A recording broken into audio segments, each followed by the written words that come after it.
821 here, big 8. Try that again.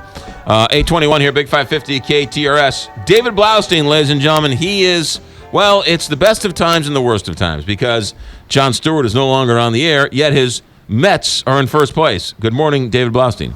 McGraw, on behalf of all Mets fans everywhere, Yes. I'm going to kindly ask you to leave the country until November. I want you to know that you are not the first Mets fan to make that suggestion to me. Well, it's obvious. It has nothing to do with the great trades that Sandy Alderson made. No. It has nothing to do with the great pitching.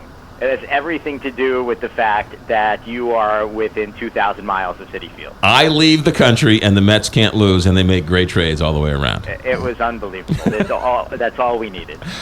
Should be a fun run down the stretch, and we're looking at a Cardinal Mets series here in the fall. Oh, yeah. I'm sorry, guys. All Sorry for right, you, St. Louis. we'll leave it there for The now. Mets are now unstoppable. Jon Stewart is stepping down. He is stoppable. And, by the way, a huge Mets fan. Huge Mets fan. Yeah. The final last night, not a lot of people talking about it because of the presidential debate. Did you get a chance to watch? What are your thoughts? Well, they were two comedy shows competing against each other, weren't they? Yes, there were. Yes. Yes, I of course watched Jon Stewart last night, and I actually spent 5 hours in front of his studio stalking him. No, that's what they did. They said, we're our studios, as you may or may not know, because I know you've been there, are not far from where the Daily Show shoots. The Daily Show is on West End or whatever it is, 11th Avenue over there. Like in 55th or 54th, I don't know. It's down there. But anyway, it takes me 10 minutes to walk there, and so I was out there from like 3 till whenever they ended taping the show, which was probably about 8:30, and it was a good time. It was a good time talking to the fans before they went in, talking to the fans when they came out, getting to see Bruce Springsteen. If you follow me on Twitter or you go to my Twitter account, you can see some really great pictures I took of Bruce and Patty, and I didn't use my phone. I actually used a real camera. It's so funny because people were like, my God, those pictures were so good. You have a great phone. I'm like, no. I actually used a camera to take those pictures. That's what the camera does. It doesn't make phone calls, and it doesn't get the internet. It takes pictures. How about and that? It does it well.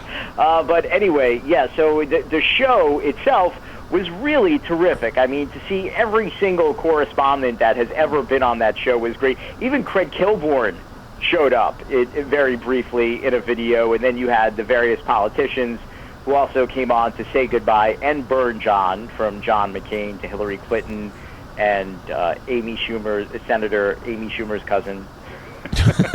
Right. On the show as well to say goodbye.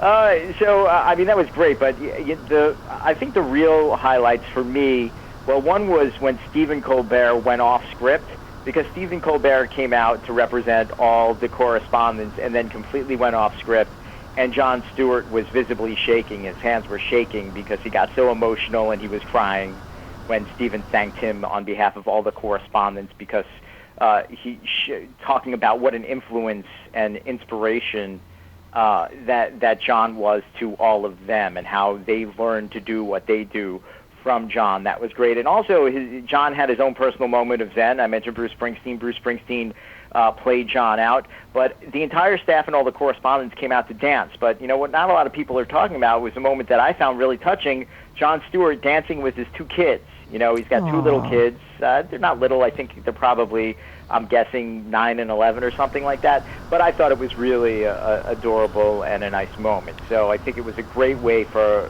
him to go out. He didn't need a lot of like really famous A-listers, because he's graduated several A-listers. Right. And he came back to say goodbye, and it was nice. We were talking this morning about his list of people who have come through that show who he has put his stamp on. That's as good as any coaching tree in America.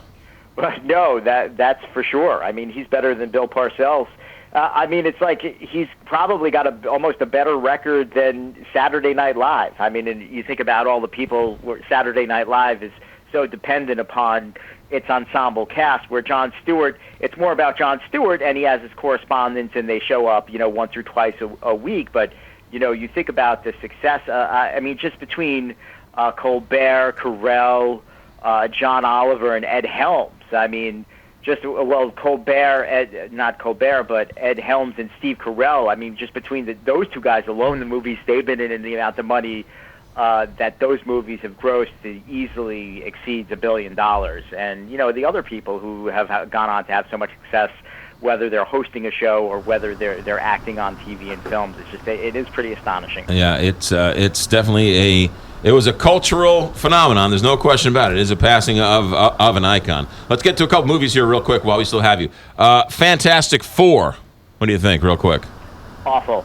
I mean, just a major disappointment. And I feel bad for Josh Trank, the guy who directed the movie, but he was in over his head. He did a movie a few years ago called Chronicle, which got him a lot of attention, which is a terrific movie. I still think there's a lot of promise there, but apparently he may have a few attitude problems as well. And we'll see where that goes. But when you have actors like Miles Teller, Michael B. Jordan, Kate Mara, and Jamie Bell, who is Billy freaking Elliot, for crying out loud, and they're all on the same screen, and it seems like they're not talking to each other, that's on the director. And there's a lot of that in this movie. The production value is not great. So that's 1.5 out of 5 stars. Then Ricki and the Flash with Meryl Streep. This is all about Meryl Streep. Look, it's not a great movie, and it's not a great story. It could have been better. But Meryl Streep, as a woman who wanted to be a rock star really badly and in the process abandoned or sacrificed her family to get there, and it didn't work out for her, and then is trying to get back in the good graces of her family, it's just terrific to watch. And then you throw in her real-life daughter, Mamie Gummer, who's playing her estranged daughter in the movie. She inherited her mom's acting genes, and she's terrific as well. So, again, not a great movie, 3 out of 5 stars, but, enjoyable enough. David Blaustein, ladies and gentlemen, have yourself a good week, and great pictures by your phone with Springsteen. That looks really good. That looks like a really good phone you got there. I do, yes. It's a great phone. All right, thanks, David. Have a good weekend. Okay, bye. All right.